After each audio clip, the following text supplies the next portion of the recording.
I'd develop your beliefs, your goals with the staff, and as a leader have a clearly articulated vision. I'll definitely look at whole site agreements and getting everybody on the same page, so taking your staff with you.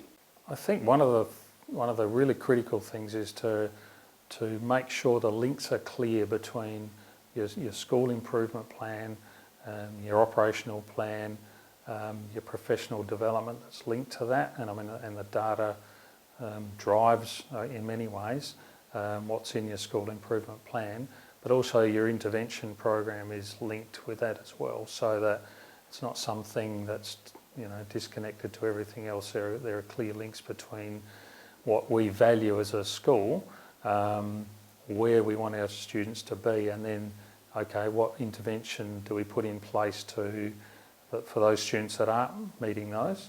What do we put in place to make that happen? Don't try to do too much. Do a small number of things and do them really well, because I found that to be really effective in terms of bringing about change. I'd say stay the journey. Don't let the distractions get in your way, because they will happen. But I really believe that you really need to stick to it and not get distracted or put off. That's really important, and take people with you.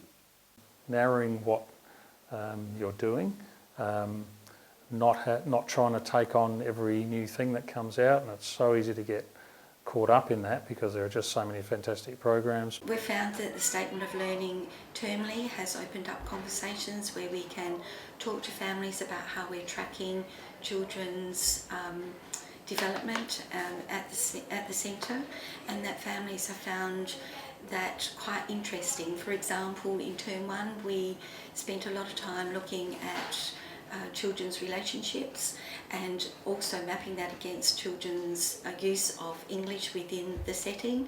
As children developed the friendships, their English improved as they were engaging with other children. I think it's really important to know your students and know where they're at, so that as a leader you model that as well, so you get to know the students. And one of my goals as a leader is to try and know the students and know about their learning, and to support the teachers. I think the other thing is developing emotional connections with the kids.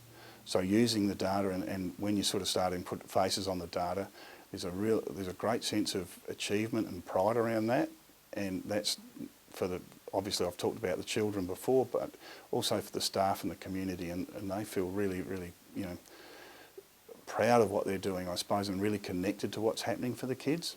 And so that's been really exciting to watch. I'd be saying that research, evidence, and your own data is really important. Some advice that I would give to teachers and leaders is use class time more effectively and efficiently. Actually take the time to spend a little bit of time with every student in a lesson, so you can find out where they're at and you can purposefully move them forward with where they need to be going. Ask them a different sort of question than you've asked the student next to them, because what they need isn't the same as the one next to them.